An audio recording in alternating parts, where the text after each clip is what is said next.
Hey, everybody, and welcome to Common Good Conversations, live at Park Theater. Thank you very much. Thank you very much. My name is Nick Brock, and that is Shawn Skinner. How we doing tonight? Happy Father's Day, everybody. Happy Father's Day. And we are thrilled that you would take the time out of your busy schedule, your Father's Day plans, to help us create deeper narratives at the intersection of faith and politics for the common good in West Michigan. So through our conversations, we hope to bring curiosity, nuance, grace, and humor, and perhaps we'll learn something along the way. Did you say nuance of grace or nuance race? Nuance and grace. Okay. Nuance and grace. Just clarifying. And maybe we'll learn something along the way. Let's see here. During the evening's first segment, we will have the privilege of being in conversation with author, pastor, and social activist Doug Pagitt. Doug is the executive director of Vote Common Good and is a leading voice for progressive Christianity. We'll be talking about our shared experience when he and I went down to the U.S.-Mexico border in Arizona. So that'll be a fun segment. This is Doug has joined the podcast before, and we've talked about immigration. So this will be his third time on the podcast with us. I think so. And you First got to time in person. In person. In person. Yeah, that was super exciting, right? In person. Woo! Better. Yes, hand clap. And so then after that, we'll move into our second segment with Sarah Leach. Now, Sarah is a Pulitzer Prize nominated journalist and the former executive editor with the Holland Sentinel until she was recently fired. If you didn't know about that, she was fired about a month ago, really unexpectedly. And I'll let Sarah explain what that all means. And then Mitchell Boatman, who has been with the Holland Sentinel since 2018, he'll be talking about Ottawa Impact. We'll be talking about the importance of covering Ottawa Impact, the challenges of that, and we'll talk about what's going on with Sarah. And then during our final segment, you'll hear from Common Good candidate. He's here in the back. Thanks for being here super early. He's ready to mingle with his voters. That would be Chris Crothers, Democrat from Zeeland, and he is running to become an Ottawa County Commissioner in District 5. So we're going to talk a little bit about what it means. Yeah, a little hand clap. What it means to be a Common Good candidate in Ottawa County I would say that in terms when it comes to Ottawa Impact, the common good is not in their repertoire. So that's the evening. That's the plan that we have for you. But before we dive into any of that, I got to give a shout out for a happy Father's Day. Any fathers in here? Myself included. Happy Father's Day, and happy Father's Day to you, Shawn. Happy Father's Day to you, sir. Yeah, thank you. You know something? I think we're getting gypped. I don't think we should get a day. I think we should get a month like everybody else. Get a month? A month. Oh. We're helping mold the society of the future. And we get a day? Just a day? Same thing with mothers? I feel like I get a day all the I think time. we put a little bit more work in than some others, and we only get a day. Are you going to go on record on that? So when I think I just did. Your I don't wife, think I have a choice. It's out there now. Yeah, when the wife hears about that, is she going to agree with you 100%, or is there going to be I bet you she'd love to have a month. Yeah, but we're talking about you. Talking about you having a whole month. And you've got twin girls who are, how old? 6? They're 6. Mm-hmm. And they gave me this lovely bluey shirt today, so I had to wear it. Mm-hmm. Otherwise, they'd be upset with me. That's a great shirt. That is a funny program, too. Though, sometimes just one day is too much, though, too. One day is Daddy, too much. we want to make you breakfast. We want to do this, which is all lovely, and I love it. But on the other hand, sometimes it's just you're making a mess. You're going to make Mom angry, and it's going to be my fault because it's my day. Well, did you do anything today? Did you do anything special? Yeah, we got the boat out today, finally. Okay. We got to go do a little bit of riding, but most of the part, it's typical putting the boat in because in the Skinner household, everything has an issue no matter how far up the chain you actually try to prepare for something. Right. I worked on the motor a week and a half ago, made sure everything was all set, started the motor back to the boat, put in the water, and I floated off on the boat, and then the motor died. And I had to find her on the other side of the public access ramp and figure out what was wrong. A raccoon or something got up and ate the the fuel line. So it ran on whatever fuel was in the motor and then died off. So then I had to go get a knife from a neighbor and cut the line and shorten it and put it back together. Really? Yeah. How did you know it was a raccoon, though? Oh, it's an animal of some sort. An animal of some sort. There. Okay. Better. Muskrats tend to do that a lot on lakes. Well, because But it wasn't at a lake; it was at my shop. So okay, but if I recall this, we did an episode maybe a month or so ago where you had an encounter with another backyard animal, a skunk, and yeah, that was a couple months ago. that was confirmed. Yep. And then I caught a not a groundhog, but that might have been a muskrat. Woodchuck. It was a woodchuck, and he was pissed. Okay. And it was not nice. But I was less afraid of him than I was a skunk because I could get close to him in the cage. Okay, a skunk, a woodchuck, Yes. and now a raccoon. Well, it's assumed raccoon. Maybe. But that wasn't at the house though. That was at the shop. Completely different area. Well, so anyways, I thought I was safe at the shop, but apparently I'm not. Well, you got the boat in the water. Mm-hmm. Did you go out boating? We boated for about an hour or so. Okay, and then we had to come back and start getting ready because apparently we got a podcast on Father's Day.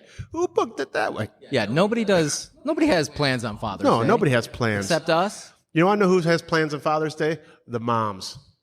Because they're the ones trying to plan everything out for you. And sometimes you just want to tell them, I just want to sit on the couch and relax. Yeah. Well, so my wife put together a lovely little breakfast, crepes, eggs, sausage. Ooh, crepes sound good. And I got a little gift from my 8-year-old Wyatt. So I thank bet you. It was not nearly as cool as my shirt, though. Thank you. You haven't said thank you to your significant other. Thank you to my significant other I said, for all that. Thank you. Oh, in person. Boy. Hey. Yeah, hey. Shawn, this is exciting news. We have a supporter of the podcast, and this will be the first episode where we can run a promo ad for this. You mean a sponsor? Yeah, like a sponsor ad to promote the product. The product is Rethink Nutrition. So I got a little story here about this Rethink Nutrition bar. So when I was heading out to Mexico to go on the U.S.-Mexico border trip, had to go to the airport super early, as you do, at like 4 a.m. So I reserved an Uber ride to pick me up. So the Uber shows up, 4 a.m., right outside, good to go. Now, as I try to get into the Uber, I'm having problems because what kind of car is it? It's a Tesla. I've never So you're saving the environment. Good job. Good on you. I am and he is, but I have never ridden in a Tesla. Let alone touched one. So I'm trying to open the door, and the you make that problem sound so is negative. Like I've never touched one. I don't want it. It's dirty. Well, They actually look really clean to me. they are, and this one was, but the handle It pops out or does something. does not stick out, or like it's smooth along the body. And so I was like trying to open the door. I was like, how does this thing go? How does it work? And the guy started to put down the window, but then I eventually figured it out. But the Tesla, that is a nice ride. A great ride all the way to the airport. If you get a chance to get an Uber with a Tesla, take that up. Is that an option in Uber? Can you pick? No, I I want to think be you just picked up get lucky. 5:30 sports car. I think you just get lucky. Ferrari. It was the Uber X, where you pay a little bit It more. wasn't the Cyber truck. That would have been cool. No, I have seen that thing hanging around town. Yeah, I did see one the other day. Thing looks That's the like first time I've seen it in person. It looks like something you'd see in Terminator. Yeah, exactly. But here's a little story. So I get to the airport, and before I board the plane, I got a little hungry. So I was like, I want to make sure that I have something to eat on the plane or along the way if something goes awry. So I saw these Rethink Nutrition bars. So I grabbed one, and I said to my friend, hey, your bars are at the airport. Check this out. This is really great. So now, here is where I get to do the little sponsor part. Let's hear this thing first shot out the gate. First time. Here we So go. this is thanks to Rethink Nutrition for making a meal replacement bar made from only the good stuff sourced locally in West Michigan farms, like stone ground sprouted oats, natural peanut butter, organic blueberries, pecans, wildflower honey, organic cherries, organic apricots, and pea protein powder, all to boost your mind and body naturally. So the real special thing for this, thank you, listener, be sure to get your first order 25% off by using the word good. That's G, all lowercase, GOOD at rethinknutrition.org. Thanks to our supporter at Rethink Nutrition.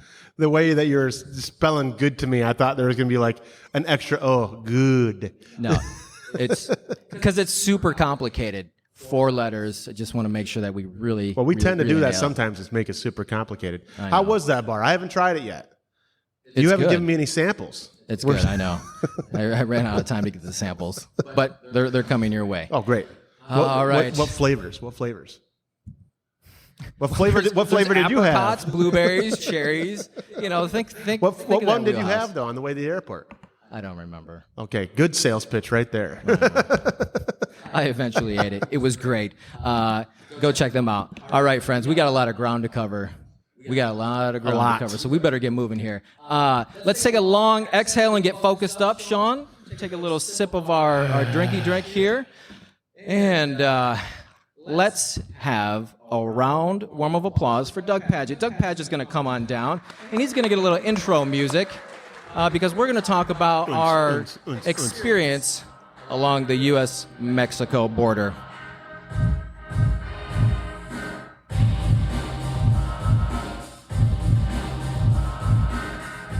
There's our buddy. Ooh, what are we drinking tonight? The local lager. Oh, nice. Yes. Had I known about the Rethink bar, I would have brought one. That's right. It sounded pretty good, right? It did sound great. All locally sourced ingredients, all organic, and I know that we're all busy folks, and especially you being on the bus. Yeah. We'd have those on the in bus. the cohort. Yeah. We would take a sponsorship. I had to take those around the country with us. Yeah, that's right. You hear Share that? common good bars with people all over the country. Common good bars for the common good people.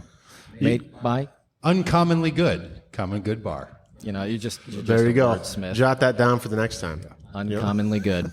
All right, now we're going to start this little segment out with some immigration trivia. Now, okay, listener, this is not going to work for the listener, but this is going to work for the audience. So I'm going to go through a couple different questions. I'll do 2 here, and then we'll talk a little bit, and then we'll do a couple other along the way. But if you get a question right, my lovely assistant there, or my smaller assistant wearing the backwards hat, will give you a Vote Common Good West Michigan sticker. But if you get all 3 or all of the questions right, you can have that sticker and a free shirt. And if you want to take a yard sign, I wouldn't be, I wouldn't be upset. So here we go. Have you looked at these answers? I glanced at them. I didn't want to look So don't, uninformed. Don't give it away. All right, question number 1. What is the average amount of time an undocumented immigrant has lived in the United States? Ooh, I got You it. get a couple options. I got it. 3 months, 2 years, 10 years, or 25 years. 3 months, 2 years, 10 years, or 25. Can I get let's do a raise of hands. Anybody think it's 3 months? Okay, I saw see one one. hand. I saw half hand. 2 years, anybody? Okay, That's tide's growing. 10 years. More hands there. How about 25 years? All right, it looks like the crowd was going 10 years. I can't see a thing, so. What's your guess? 25 years. 25 years. What's your guess? That was mine as well, yes. 25 years. The correct answer is 10 years. Oh, So the average amount of news. What time. I get for following you, Doug. fake news. Should I? Fake news. I just made all these numbers up. So the actual number is 10, but it ranges from 10 to 14. Well, you didn't put that in there. You just left it at 10. You should have. Because On 14 is a I little would have closer guessed to 20. 14.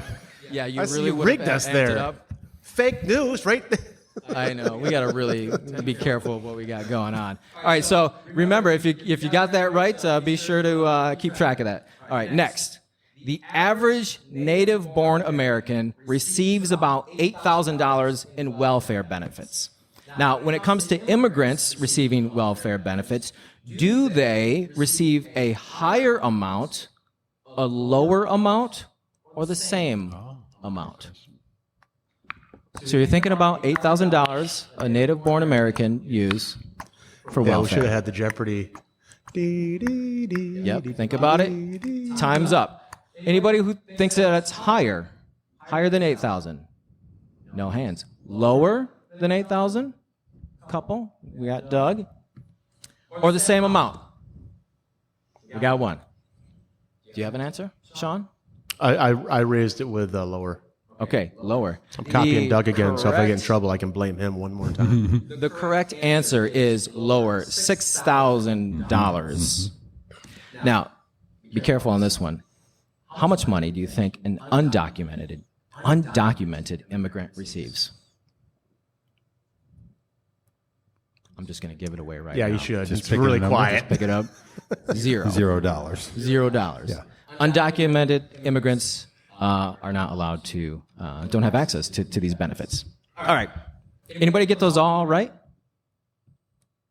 Way in the back. All right, you get all the things: the sticker, the shirt, and the yard sign. Oh, wow. A real generous Big win. program over here. Real generous. All right. So we're going to talk about. I think that was, when you've done these immigration events and we've done these things, you've put out these trivia questions, Yeah. and it's just a really good way to kind of frame in and determine some facts between what is out there a lot in the news. So I found this really helpful. These a couple facts. They came from a book just put out here called "The Truth About Immigration" by Zeke Hernandez. You can find he did an interview on the Freakonomics podcast. Really great. So you can check it out. They did a whole series of that. But before we get into talking about this, we're going to get into our impressions about the border wall. So there's a video that I have queued up for us. It was my first impressions of the border wall, and then we'll talk about that, and then we'll get some impressions from Doug as well.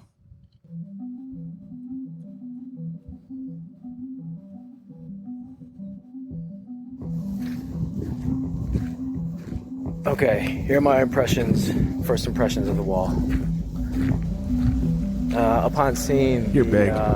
The wall itself and the barbed wire, and then the Border Patrol agents in the truck, it really just reminded me of being in Afghanistan at Bagram Air Base when I was in the military. Just a defensive, fortified position. That's all this reminded me of. It reminded me of just being on the lookout and wanting to secure what was on my side of the wall. But here, what I unexpectedly came upon was on the other side, on the Mexico border, there are just a handful of people walking their dogs, going for a run, and just walking in the cool evening. It is 7 o'clock here, and it is a beautiful evening. And on the U.S. border side here, it's just a real desolate area. You can see that this road goes on for miles, but yet right on the other side of the wall is a community. And people, I know you can't see them now, but there's a sidewalk here, and I witnessed just a handful of people just strolling about. And I did not expect to see that at all. So this is just my first impression upon seeing the wall here this evening. I'll have more impressions later on as I experience this, but it was a rather surreal moment here in Douglas, Arizona. All right, so yesterday I was lamenting the fact that on the U.S. Side of the border wall, upon seeing the whole infrastructure and seeing the Border Patrol agents, I felt like I was back in Afghanistan circa 2007, 2008 at Bagram Air Base when I was in the military. Man, and just being on this side, on the Mexico side, is just a rebuttal of that defensive posture it's completely different. And it's really astonishing just to see it and experience it in person. And I think the only way that we can, or at least that I can understand this, is just getting down here. And I'm so grateful for this experience. And man, I'm really wanting to learn more and connect with the people here who are doing the work to help these people who have to go through this process and the difficulties associated with it. Man.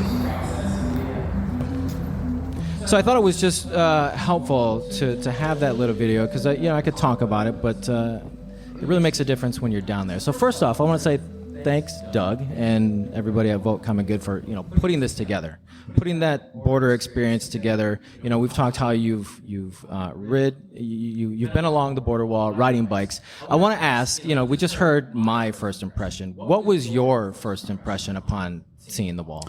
It was similar to yours. When I first saw the wall, it clearly communicates a military compound kind of idea. The way the Border Patrol operates along there, the way the government takes the property from the border wall to a certain, landmark outside the border wall, that they have patrols, that there's military like barbed wire, serpentine wire, and it's aggressive. It's a very aggressive feeling.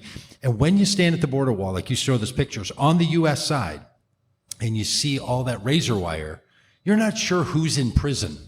You're not sure what the wall is doing there, that somehow it creates this idea of danger. Mm-hmm. But when you talk to the people who live in the communities along that border wall, they regularly want to remind the rest of the country that their communities are more safe, not dangerous, and the wall is not something that's keeping their communities more safe. So you live in this really weird world where it's kind of an overwhelming, architectural accomplishment to build this wall for hundreds of miles in the middle of a desert. It's ridiculous and kind of awe-inspiring in this weird way. Mm-hmm. And then, last time we were there, well, I think you were there. Were you there when we went to the? Yeah, we went to the, and you could crawl under the wall where you Yes. because the rain just washed out into the wall. So I couldn't get in there because my body's too long. But the other people with us, you did it too. I think I fit perfectly. Yeah, you just which way did you go? South or north? From Mexico into the United States. Yeah. So there's this other point at which it's laughable, right? Because the water and the rains come and they crash the wall down. So it's all the feelings. It's overwhelming. It's ridiculous. It's a big accomplishment. It doesn't work. It's just an enigma at some levels, and it's $24 million a mile. So when you ask yourself, what are we choosing to spend our money on as a government for our immigration policies? And we're spending billions of dollars to put up steel barrier in the middle of a desert and a mountain on only 1/3, 1/4 of the entire border. It just makes almost no sense. Yeah, well, you almost gave up part of the trivia question that I have later, so let's not get into the financial. It's going to be an too much. informed audience, yeah.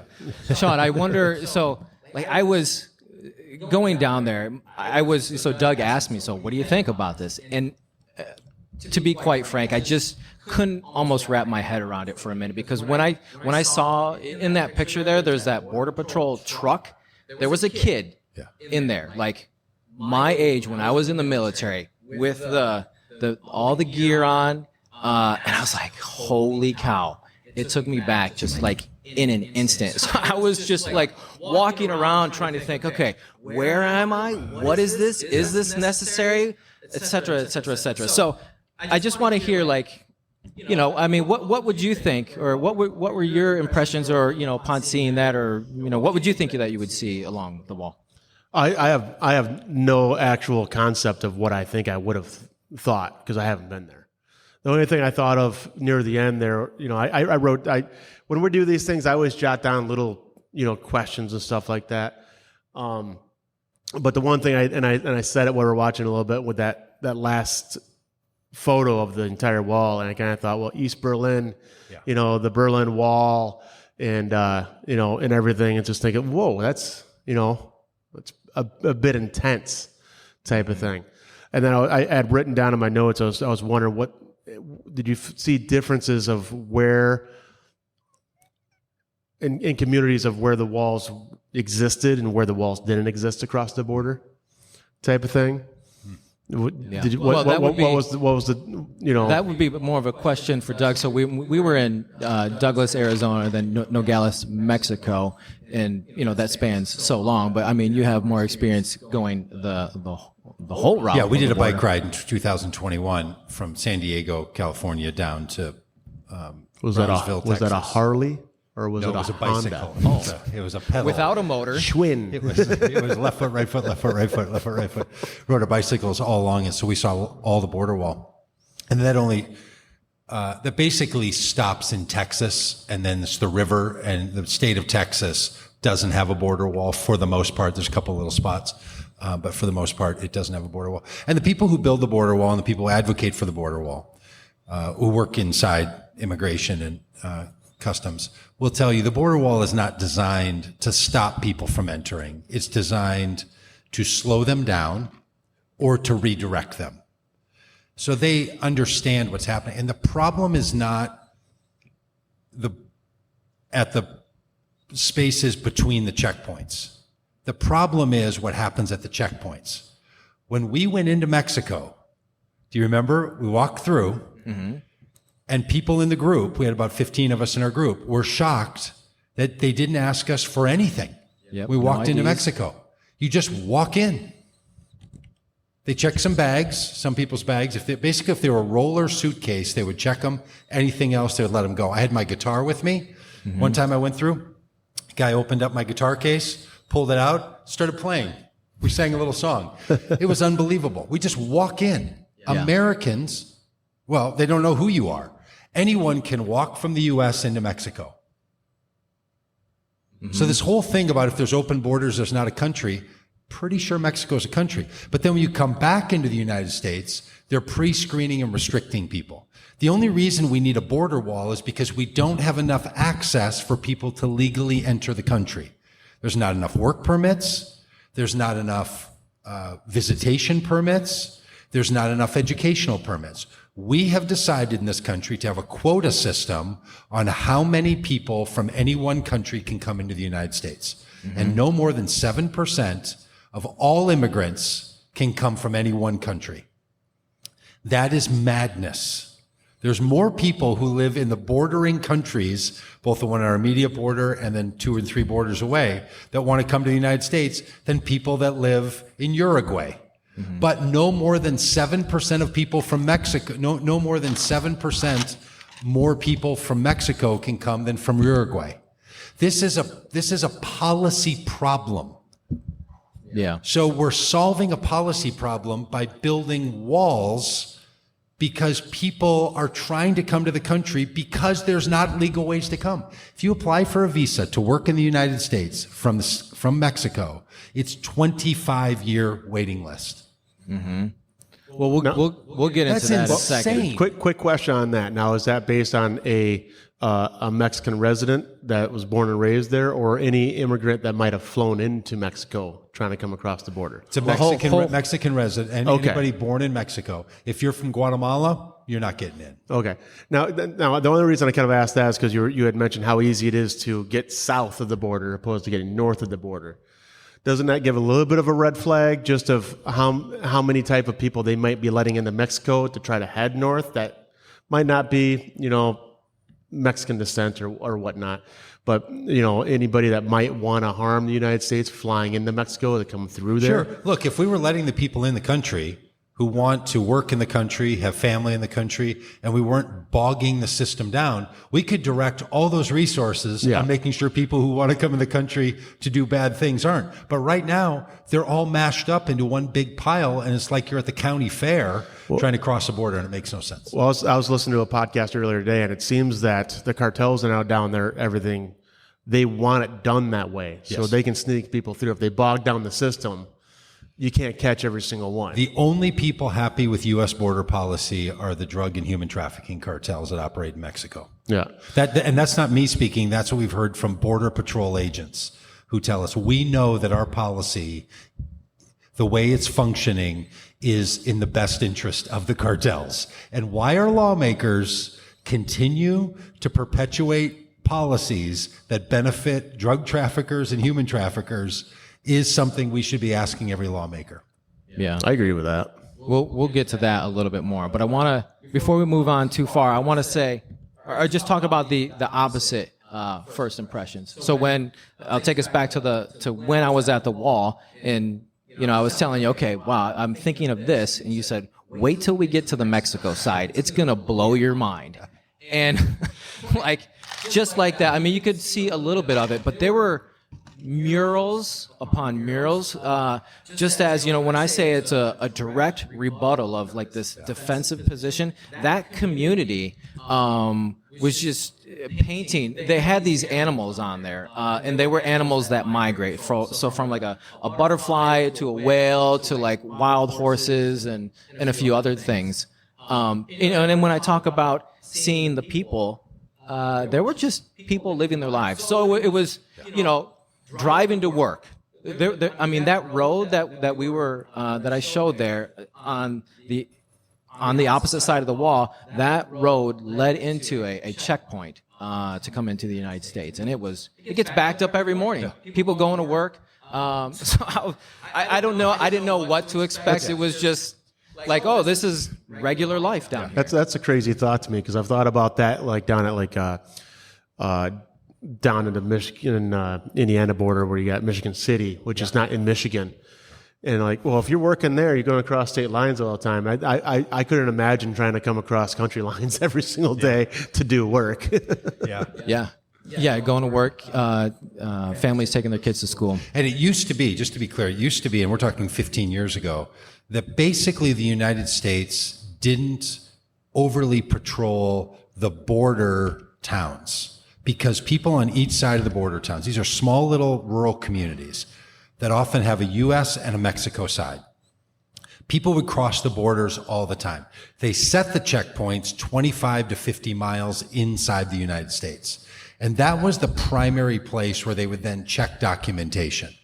Not until the Republican Party decided to demonize immigration did they start pushing the immigration enforcement to the border itself. Because what people want to do is enter the country for commerce and for life and for activity. You saw people who lived in Agua Prieta, Mexico, and would cross the border into Douglas, Arizona, these two small little cute little towns, to go to school or to go to work. Every day they would just cross, just like going from Indiana to Michigan. They would cross the line. And then it became a big political issue. And then the Obama administration decided to be tough on immigration so they could convince Republicans that they could pass some immigration reform if they were tougher on immigration. And of course, that deal all fell through and never happened. But what we've essentially done was moved our border enforcement from 50 miles interior to the United States to the border walls. And that's created a severe crisis. There are actual solutions to 40 to 60% of the clog that's happening at the border by just making a few adjustments. They're not happening because Democrats do not believe that the border is an issue that they can win on, and Republicans are convinced that the border is an issue they can win on. So there is no work being done on the process of the border. There are some bills, one put together by a common good candidate that's connected to Vote Common Good named Veronica Escobar, which addresses nearly all the issues for anybody who cares about this stuff. And every year it will come up. Currently now it will be defeated. She'll present a bill and it'll be defeated by the Republican-led House. When it was a Democratic-led House, it was passed, but then the Senate vetoed it. So that's how it's moved. That's how it's moved. So there are actual policy decisions that created the problem. It's often talked about that the problem at the border is from push issues happening in Central America, in Haiti, in Venezuela, in other places. And it's the push that's the problem. The problem isn't the flow into the country. The problem is the policies that govern the people who have to do customs and border patrol. And these agents and the system is not designed to function when the policies are broken. And the policies are broken. And almost no one is willing to spend any political capital to try to solve them. We'll talk about excuse me, a little bit what that looks like through a couple administrations. But I want to do a quick little trivia quiz here. So let's. The first question is, how many miles of new border wall has President Joe Biden built? I got a couple options for you. New border wall. Is it 0, 20, 50, 100, or I put a fun little number in here, -20, meaning President Biden tore down some of the wall. Anybody for 0, new wall? No? 20? No hands? 50? 100? What do you guys think? -20. -20. You think -20? You think President Joe Biden took down some Seems wall? like it's something. God, I wish he would tear down that wall. Joe I think- Biden, Gorbachev. tear down this wall. Doug's looking at my notes here. The answer is, oh, you're not? Okay, 20. 20 miles. So this was, if you just do a little Google search, you'll find that, President Joe Biden put up 20 walls, or 20 miles of walls, because that was a budget item appropriated from the Trump administration. He says that, he couldn't refute it. He couldn't refute it. Like, it's something that had Sounds to like be he done. fought that tooth and nail. I don't know how far. 20 miles? But Oh, under the that's a Biden drop in the administration, bucket. 20 miles. Yeah. Yeah, it was already in process. Yeah. Yeah. All right. Here's the It's next a real one. technicality that it was the Biden administration that built that wall, but fair enough. Under It happened in those years. the Yes. budget Yes. Congress appropriated Yes. during the Trump administration. So then, how many miles of new border wall did President Trump build? Well, I didn't give myself any options here. This was just like, how many do you think? 54. Doug says 54. Well, what's that game show at 8:00 in the morning? Price is Right. Price is right. Are you going? I'll go one higher. 55. The answer is, for new border walls, the Trump administration built 52 miles of new in what's called primary border barriers. So there's this difference here, so the Trump has claimed, a lot that he's built almost 500 miles of border wall, which to a certain degree is true. But when we parse things out, there's like secondary and tertiary border walls, where meaning that they've kind of replaced some old barriers that were already there. But the fact remains is that only 52 new border walls, where there was nothing, was put up by the Trump administration. How many new Border Patrol agents have they hired on either administration? That's a good question. Because I heard it earlier today. None. The neither administration hired? Nope. Wow. All right.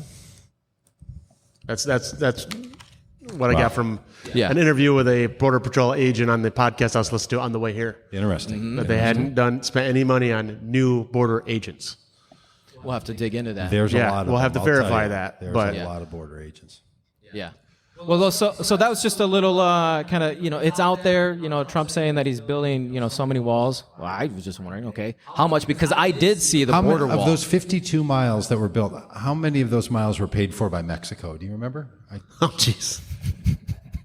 I can't remember. if it was is it? zero They'll pay for or the wall. if it was zero. I can't remember how many miles were paid for by Mexico. Pretty sure we paid for a little bit. There is that. All right, I think I so heard somebody say they got a question. Yeah. The ones that he replaced. We actually witnessed the parts of the wall that have fallen down. Look, it's really, really hard to build walls in deserts and mountains. It's extraordinarily hard and makes no sense. But since Reagan said to Gorbachev, Mr. Tear down this wall. Gorbachev, tear down this wall, I think there were like 8 countries that had border walls between nations. Now there are like 32.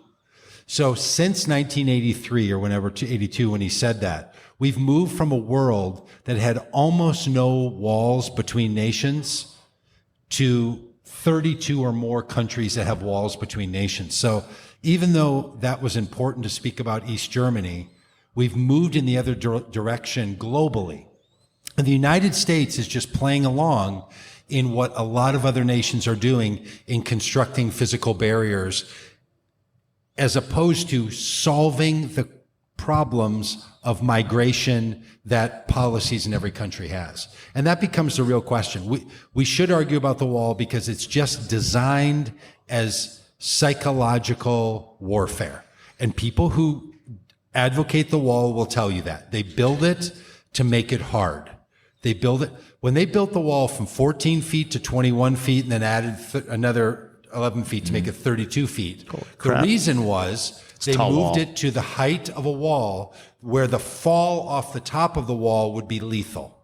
That's the stated purpose for spending billions of federal dollars on making the wall taller, was it would scare people into not climbing it because they could die. That's a psychological warfare approach, which pick your approach, but people who are crossing the border should be separated from those who want to come to the United States with legal authority from those who don't want to have legal authority. The problem is so many people, 99% of people who want to come to the country with legal authority cannot access it. Whether they're asylum seekers, whether they're temporary visa workers, or whether they're people visiting their families. 99% of visas are declined. That's the problem. The primary notion in this country is, from most people, is there are too many migrants in the United States. And I just like to ask people a simple question. How many migrants should we allow every year in the country? Almost no one will give a number. I think it's 3 million. It's currently 685,000 that we allow in this country. We have 350 million citizens in the United States. If we allowed 3 million people in a year, not 685,000, but 3 million, 5 times as many, that would be less than 1% of the U.S. population. You don't think we can absorb 1% increase in the U.S. population, a country that has a declining population and failing towns all over America couldn't benefit from 1% national increase? It's insane that we're saying this thing that Republicans and Trump started all over. The country's full. We don't have room for anybody. Where are we going to put them? I promise you, friends, drive around the country. It's empty. Most of the country is empty. And that's just what you see from the roads. If you were to get off the roads, it's all empty. Like, there's plenty of room in this country for more people. It's a policy problem, but it's also a perspective problem, that people think there's too many migrants in the United States. And if you ask them how many is the right number, which is another great question, right? Why don't we have the policies that we have? And secondly, what's the right number of migrants? People almost say, I don't know. And then Democrats will say more than we have, but I don't want to tell you a number. Republicans will say less than we have, but I don't want to tell you a number. That tends to be the difference, more or less than what we currently have. And that's not a sufficient response from the citizenry of the United States, in my view, for an issue that impacts our policies and our politics as much as this one does. I got a good. Next time you're asking them about numbers and how many they should have, you should really ask them, how many migrants do you think it would take to get the amount of tax money that you would want to pass a law to move it? Yeah, nice. Because once you start throwing money in there, they might go, "Ooh, tax dollars. We can spend that money. We'll build a wall." Oh, you had 3 million taxpayers to the system. Oh yeah, they'll waste it. That's fantastic. Yeah. Some of those people, you know what they'll do? They'll buy a boat and they'll have somebody change out the interior to that boat. Oh, I'll do that any day of the week. You do that all day long, yeah. no matter where I'll they've take come those from. phone calls. I'm not going to ask you your status when you walk through the door and say you want to buy something from me. You'll say press 2 for Spanish, press 1 for English. Yeah, I don't care. All right, let's take a little look at this video because it's so we went down into Nogales, Mexico, and visited with a nonprofit there run by a saint of a woman. No, you won't see here in this, but you will see 3 different families. And Doug, you interviewed them, and you'll hear a little bit about their stories. So let's roll that, Justice.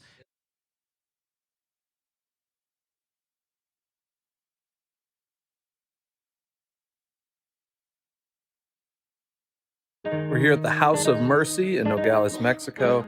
And this is a center for migrants who are fleeing violence in their home countries and waiting for an asylum hearing in the United States. And as we've been talking to people, it's become very clear that coming to the United States is a last resort. These people had homes, businesses, community, and they had to leave it all behind because their families' lives were in danger. No estamos aquí por placer. We didn't ever plan on going to the U.S. We had a good home, a good life. We were fine economically. It wasn't just, we woke up one day and said, hey, let's go to the U.S. I had a good life back home. I was a taxi driver and a police officer. It was going very well for us. Were you at more risk because you were a police officer?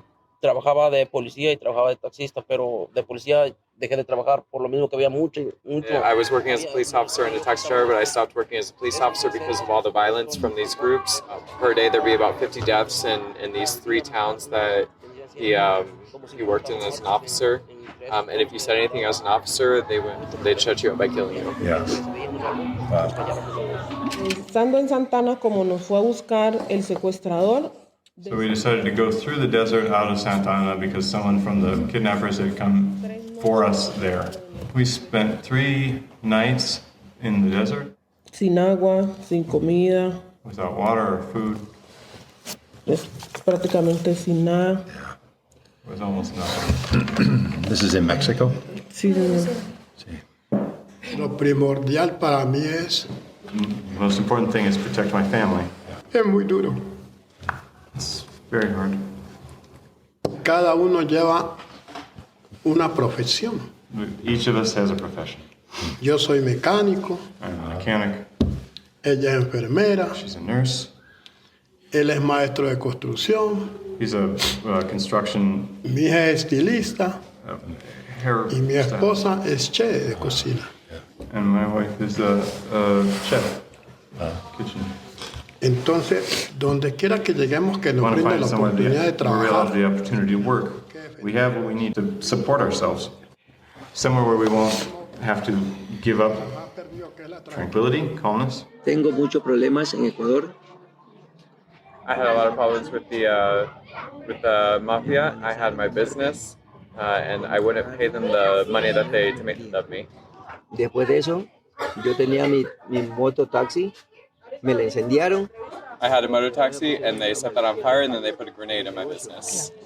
Pero Then they got involved with my son. They put a pistol up to his head and threatened. y le dije que no les iba a pagar. And since my son is special to me, I couldn't do anything else but to flee. I would imagine you never thought your life would bring you to this place. No, porque éramos felices. No, because we Yo were tenía mi happy. trabajo, ella tenía su trabajo, teníamos nuestra casa y ya no tenemos nada. Because I had my job, she had her job, we had our house, and now we have nothing. Nothing. Yeah. Es duro. It's hard.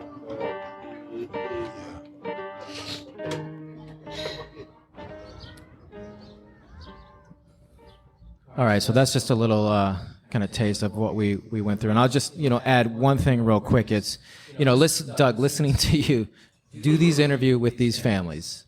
I'm kind of hanging around. I'm behind the camera. Dan's got the camera. I'm behind, and I'm, listening to the father. The father is most often telling the story, but I'm looking at the kids, like 11, 8, and I'm seeing as one story is being told. This one girl. She was listening to her father retell the story about how he was on the brink of being murdered. Yeah. And I had to walk away so many times because it was just so much to hear, to really personalize these stories that we hear a lot on the media. So, I mean, what was your, I don't know, what were some of your first stories or impressions upon meeting these people? I mean, what were your thoughts? Yeah, when you sit with asylum seekers in a Mexico center where they're being cared for the 10 months to 14, 15 months, which is kind of the average it takes somebody who's presented themselves at the U.S. border and asked for asylum to get an appointment to to have that claim processed. That's how it works. This center takes in about 150 people in Nogales, Mexico. There are thousands more that don't have access to a center like this, so they just live on the street and are under the influence and control of cartels, drug cartels that use sex and drugs as their primary selling point. So our U.S. policy tells people who are seeking asylum, and in the migration world, there are a lot of different reasons people are seeking migration. Might be work, might be family in the United States, or it could be asylum. Asylum seekers are a particular category.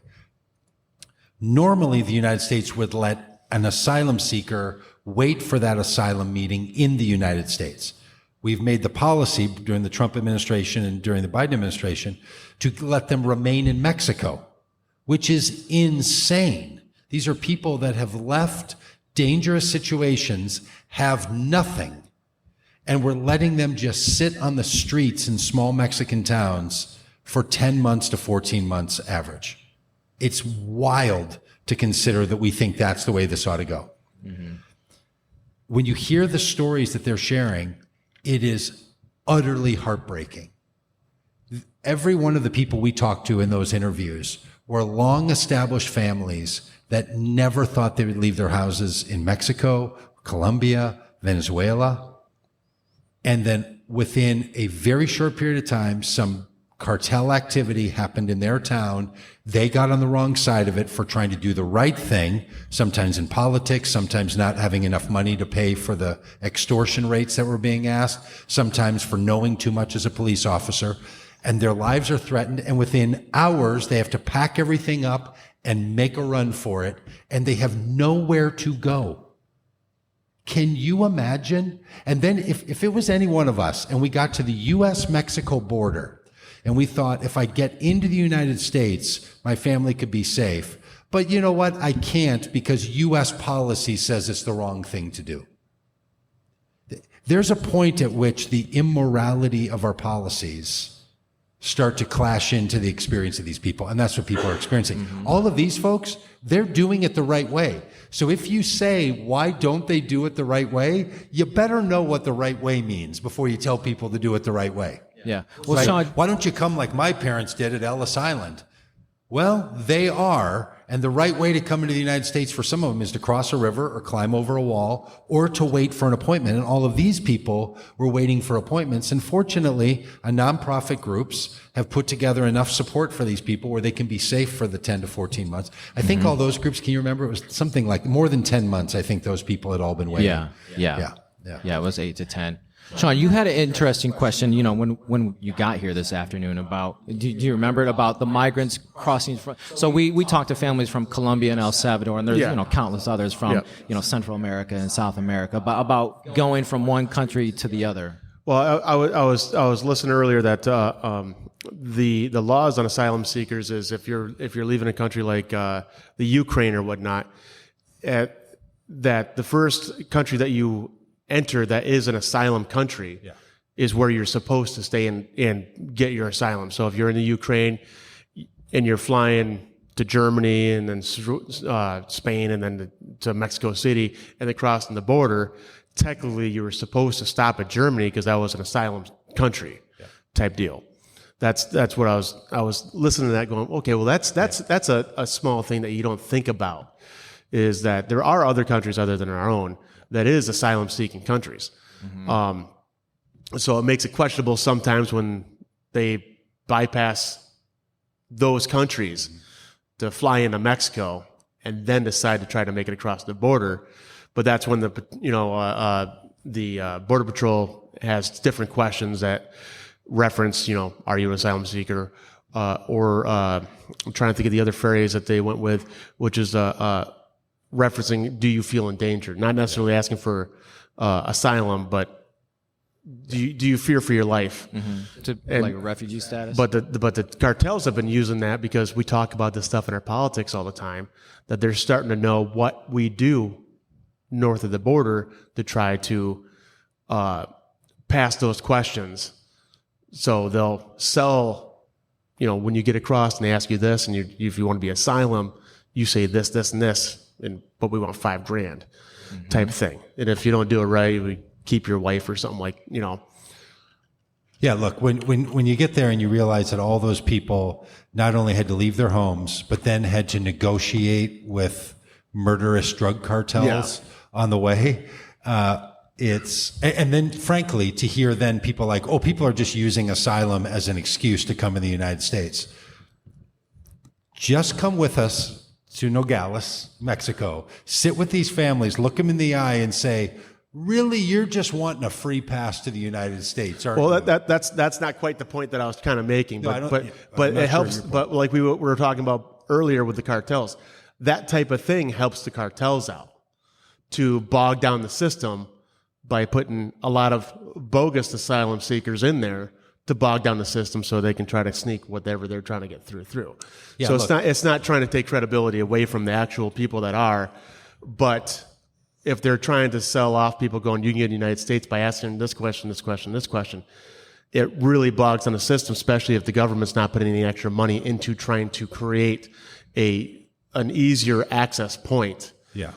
Or funding more, border agents or lawyers or anybody else that they need to actually process this influx of immigrants and whatnot.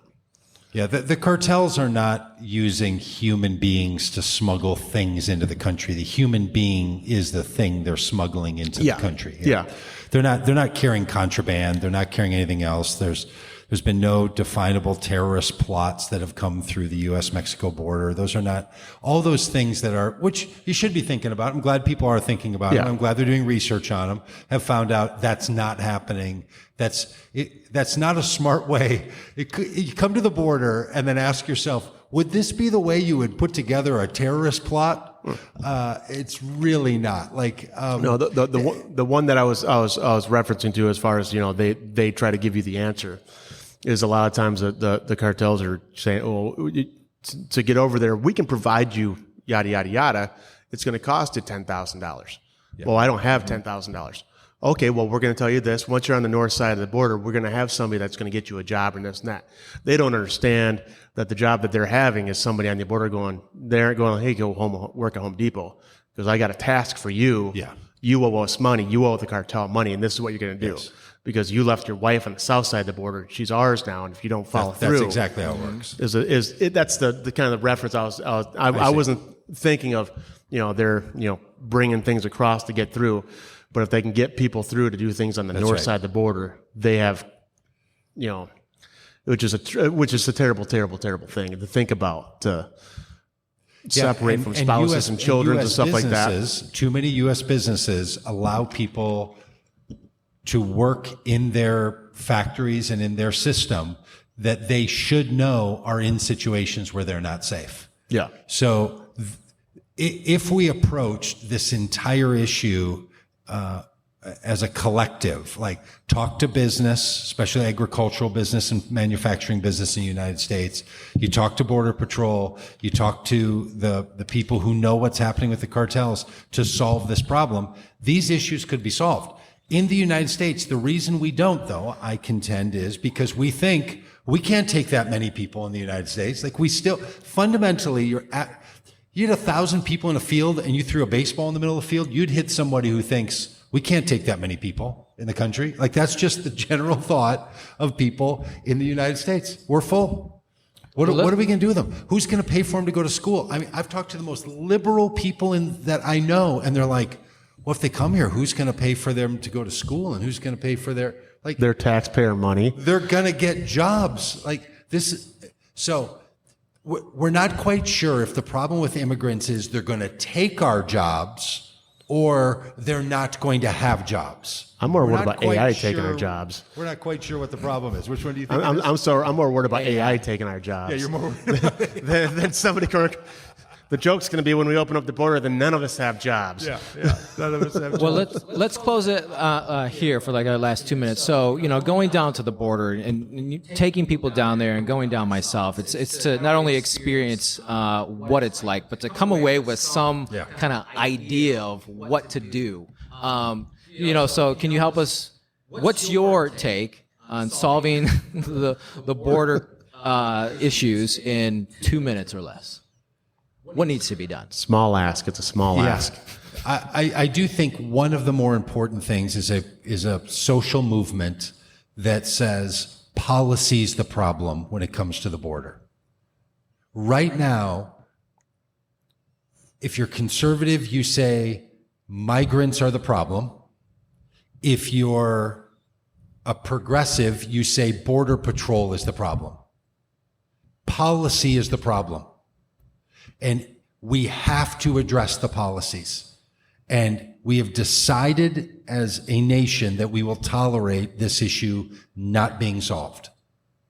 So if we were to get serious about solving the problem at the border, we would pass policies that would solve it. What was presented to Congress, sort of accepted in theory by the Biden administration and then rejected by the House of Representatives that accepted it, was insufficient to solve the problem, to be clear. It was nowhere close to it. We should address the fundamental issues. And a social movement that puts the onus on the people who make our laws would be the movement we should have. Solve this at the policy level.